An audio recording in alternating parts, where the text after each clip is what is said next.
Yeah, live stream starts in about 5 seconds. We're going to be talking about the NewTek NDI, so we're really excited about that. Live stream coming in hot. Coming in hot. So one of the things we wanted to mention is that we are getting snowed in Philadelphia, as you can see. But we're not actually from Philadelphia. We're actually from Downingtown, home of Victory Brewing Company. Yep, we're much closer. We're right behind these guys. They make some great beer. If you're ever in the area and are looking for a nice brew, definitely support Victory, our local brewery here. I mean, if you're in Philadelphia or around Philadelphia, you know, let us know because we're just a hop, skip, and a jump away. But if you really want to get down local, this is where we are, right outside Philadelphia, just to be completely honest about where we are. Yep. So here we are in our virtual set, and we've got a really, really exciting webinar for everybody today. We're really excited. This is episode 14.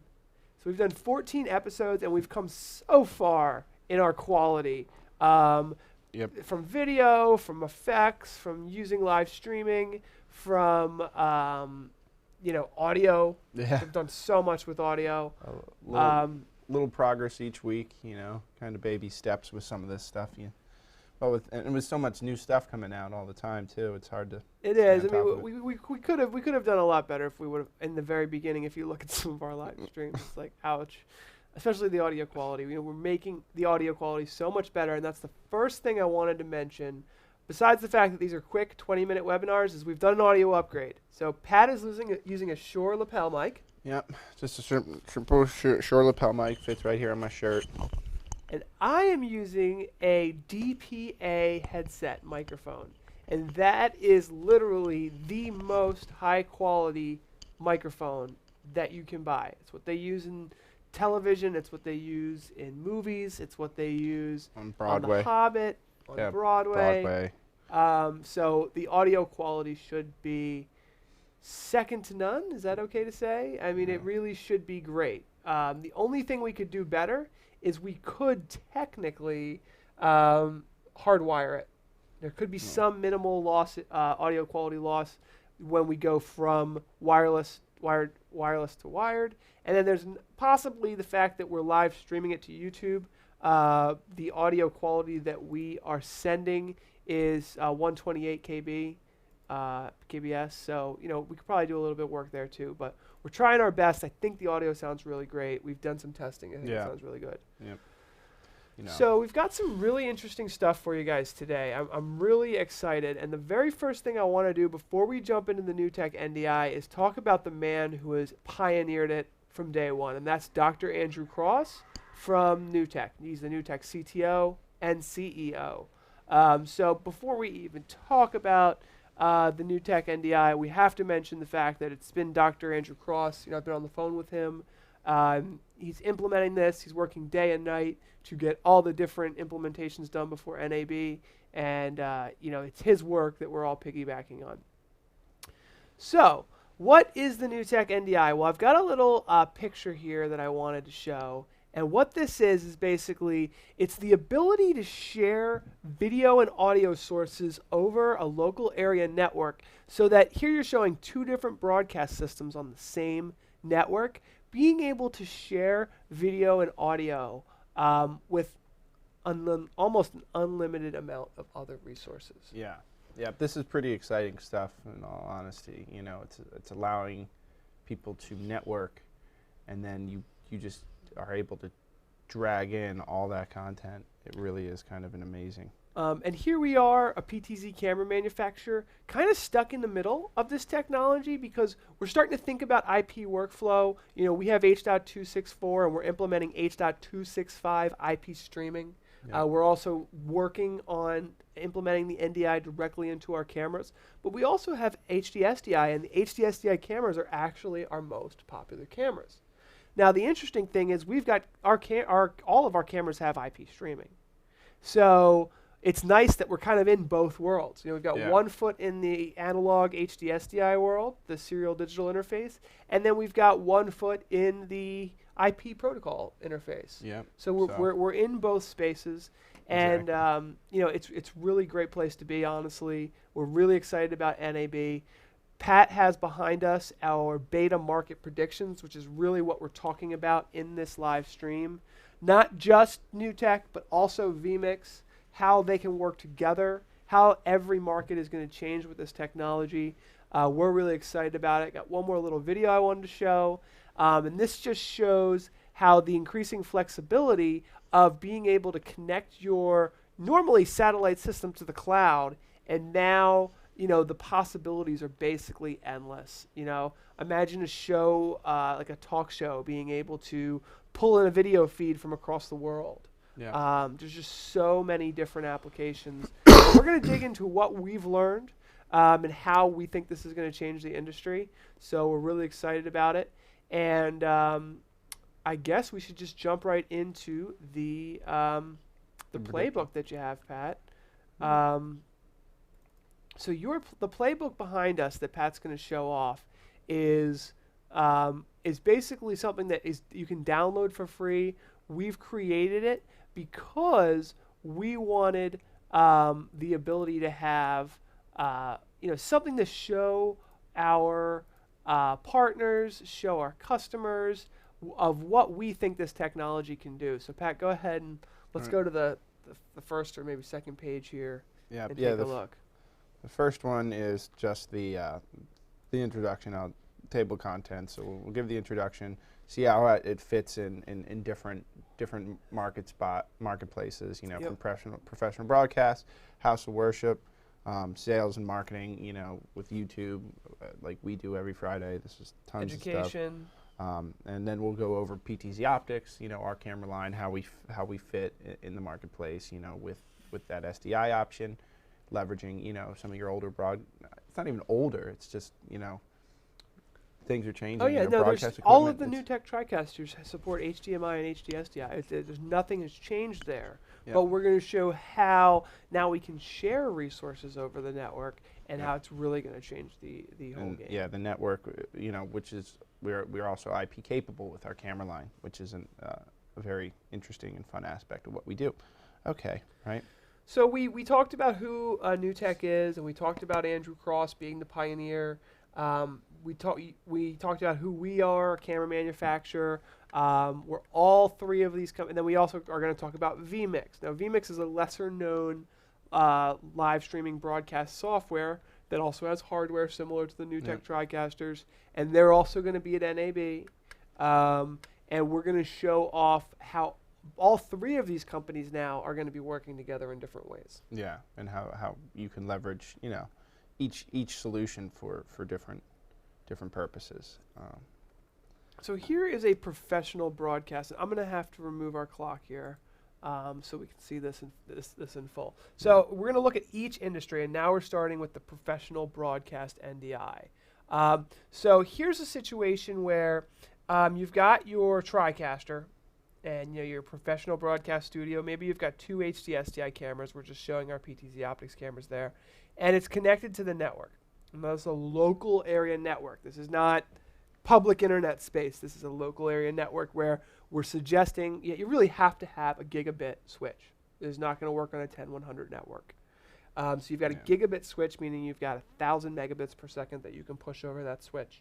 And you've got now the ability to connect a laptop with vMix, whether it's a $60 piece of software from vMix on a regular Dell laptop, and now you can pull in, which is what we're using. Yeah. We're both using Dell laptops here. That's why with vMix. Yeah. And now we can stream the USB, almost anything from your vMix all the way over to your TriCaster.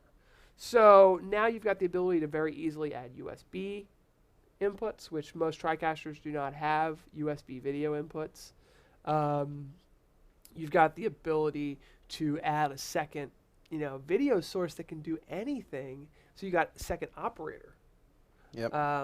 So here's a little tip we have for that. The local area network is going to be ultra low latency. Consider setting up a communication of instant messaging or audio conferencing with this remote participant. So this person's on your network, maybe they're not in the broadcast studio. Maybe they're working with somebody in, let's say, your CEO's office, and they're pulling in a video feed from your CEO. So the CEO doesn't have to leave his office anymore.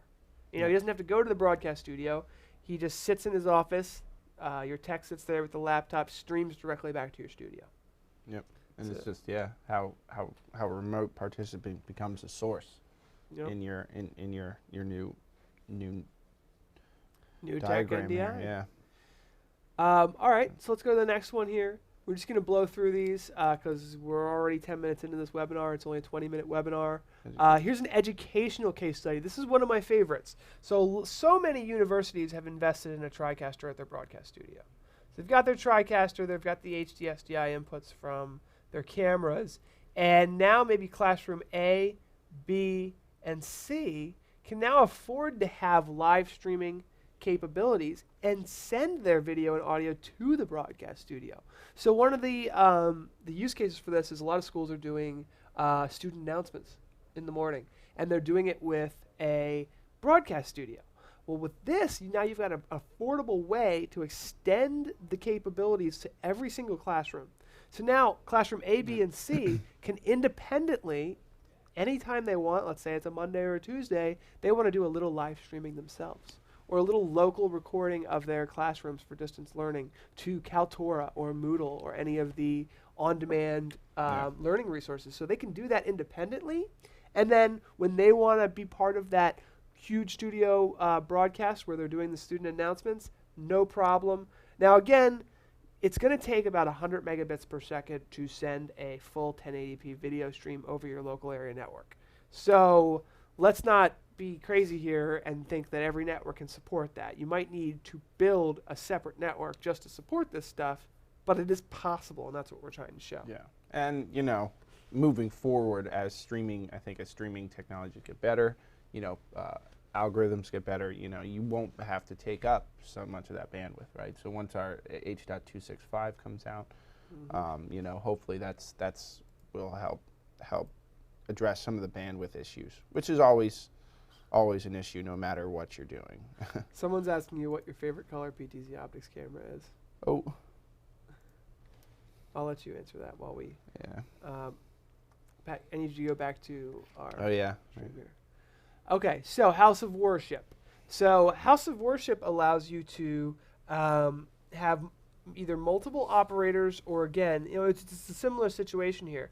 We could bring in additional sources. So this could, a lot of cabling issues can be apparent in churches because they have tall ceilings, they're huge cathedrals, they have hard walls, you don't have drywall to run cables through all the time. And so now all you need to do is just leverage the existing network, and if you've got a camera angle that you need to get up right in front of the stage or something, you just plug in a laptop to your network, connect your USB camera to it, and boom, you've got low latency 1080p 60 video over your network directly to your main broadcast solution. Yep. We've worked with that. So sales and marketing. So sales and marketing is something that we think live streaming is going to become more and more important for. I don't know if you've seen our videos on micro streaming, microstreaming.io. Pat, why don't we quickly go to microstreaming.io. Microstreaming.io is something that any sales and marketing company can take advantage of. It's a workflow for creating live streaming videos. Micro streams. It's called a micro stream. So basically, this is the application that we're looking at for so many different marketing departments who need to keep up with creating YouTube content, video content creators, marketing videos, and even just new product pitches. What we're doing right now is a micro stream. Yeah. It's a 20-minute webinar where we're knocking out different important topics for our customers, and it works great for us. We got a lot of video content. We got great stuff. So let's switch back to the application here. And so what you're seeing here, this is actually a vMix to vMix application where you've got one laptop where you're actually doing all the live streaming and the live video, and now you've got another laptop that is actually just sitting down in front of a camera. So you need to record your talent, right? So let's maybe you got a camera and a microphone on your talent in the studio, and then your live production people, your marketing people, the guys who do the video production, they don't need to be in that room anymore. They can just sit at their desk with a vMix license on their laptop, receive the live stream, and literally just sit there and put overlays on there, stream it out, do anything they want. And so now you're separating the workflows completely, where the talent walks in, it's 1 o'clock, they know what to do. The person says, okay, we're going to go live in 5 minutes. They go live, and the operators can just sit in their office and keep working and doing their job. Yep. So that's a good one. That one I see really growing. I think that's a big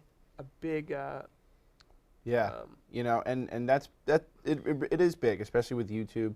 It's free. Growing so fast. Yeah, it's exploding. and in terms of its marketing potential, it is very, very huge, because, you know, it's, if you got a new product, to save yourself the embarrassment, why go on to Shark Tank, where you can just make your own video and people on YouTube will roast you for free? You know, everyone on the internet can boo your product before you ever make it to Shark Tank. So live streaming, that's exactly what we're doing right now.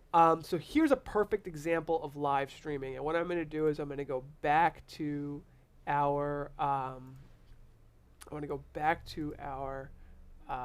main setup here, and I want to talk about the NewTek NDI desktop capture. And the reason why I want to talk about this is because this is going to eliminate frame grabbers.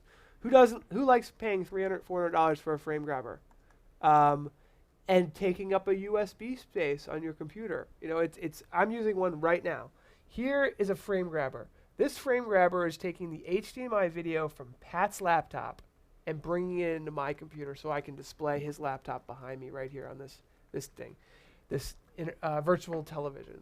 So what the desktop NDI capture will allow us to do, it's going to be a free application. It's already open source in the SDK. It's what it's built on. Will allow Pat to run the application on his computer, and through the network, you know, if you want to call that wireless, it still needs to be plugged into the network.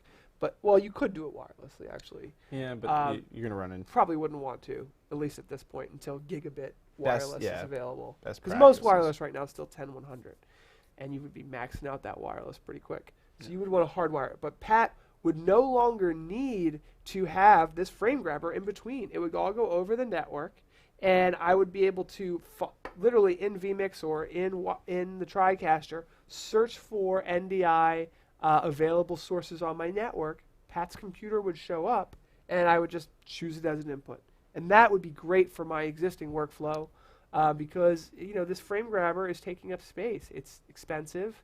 It is taking up a USB port, which I could use for something else. Yep. You know, I'd love to free up a USB port for a MIDI controller, and I don't want to have to put in a hub right now. Yeah. I don't want to power another hub and have another piece of technology. So it's going to eliminate frame grabbers. It's going to make a huge impact, not just for the frame grabber industry, almost all industries. And then I could sit on the beach, and you could, capture your screen. Yeah, I could live stream from the beach. So here's an interesting thing that we've heard some rumblings about. Okay, NDI over VPN. So what does that mean? So can you stream an NDI signal over the public internet, basically? And what a VPN is a virtual private network. So on one side you've got, you know, your local area network where your computer is, and then you've got another network over here, and in between is a tunnel where you have a virtual private network tunnel between the two, and you would need at least 100 megabits up and down to take advantage of that. So we're not near that at all today. And that would completely clog our network to the point where no one would be able to do anything except for receive this one video feed. So it's not ready. Maybe if you were doing 720p stuff, maybe that's how this technology will work. Maybe in its infancy, people will be doing 720p 30 to be able to do stuff like this. Maybe and that would almost make sense in certain situations, because not all the time do you really need a full 1080p video feed. If you are bringing in a live participant, like we could put them in the display behind us, and that would be fine at like even less than 720. So I do think there are ways to get this done, and I think it will be done sooner rather than later. But like I said, you can technically send video anywhere, but you're going to need 100 megabits download to receive it, and a huge upload pipe to send it. Yeah, but 720p is still considered HD. We did get one question, Paul. I don't know if you want. Oh, did we? Yeah. Will the PTZOptics camera integrate directly with the TriCaster without the vMix software? Technically, the way that works is we will be able. You can connect a PTZOptics camera directly to a TriCaster right now.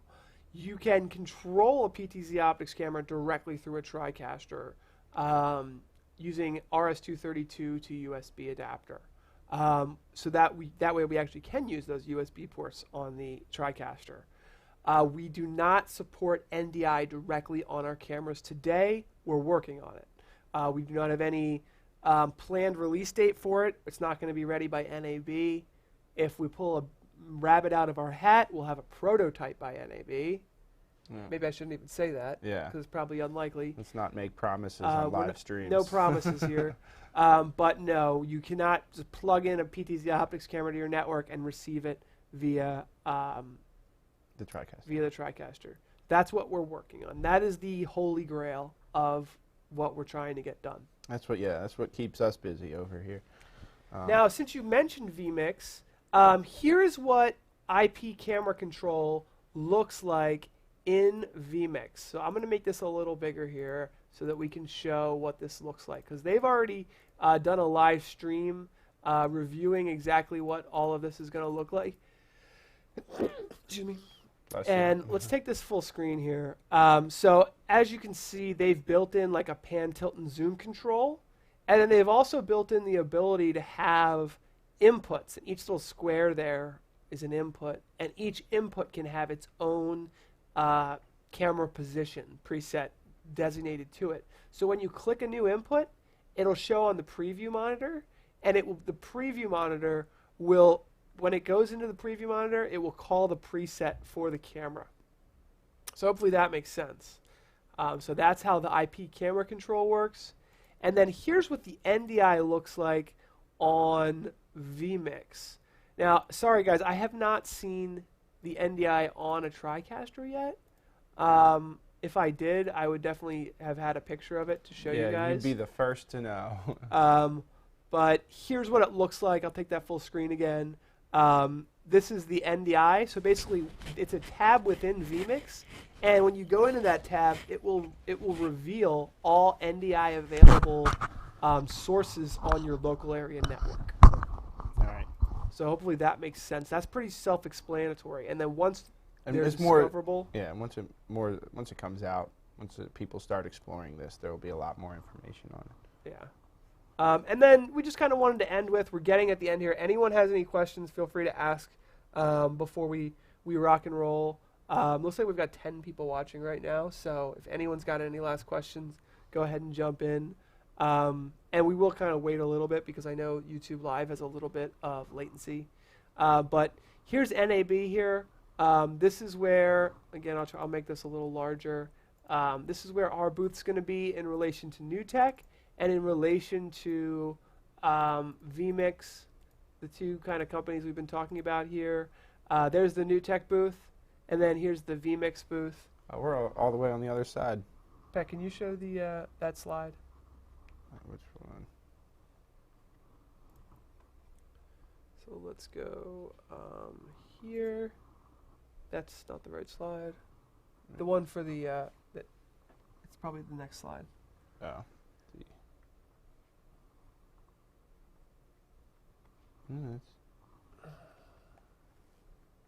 Is it up one? I'm just trying to show the NAB. I don't know. Yeah, it looks like it might have froze. Okay. Oh, okay. So it's not you, it's me. All right, gotcha. Yeah. It's all right. Let's not worry about it. It's not. It's on. So, but anyway, here it is. Here, that's the booth locations for anyone. And is there any last questions, Pat, or should we wrap this up? Doesn't look like it. Looks like we're good on the questions. And if you do have questions or want to talk to us, feel free to reach out on our website or via our channel. We get all sorts of emails and all sorts of good questions. So feel free to, get in touch if you have any questions that we didn't answer. Yep. Yeah, we definitely have. The reason why we have these videos is because of how important, answering questions for our customers are to us. So thank you all for watching. Enjoy your day. Yeah, have a good weekend.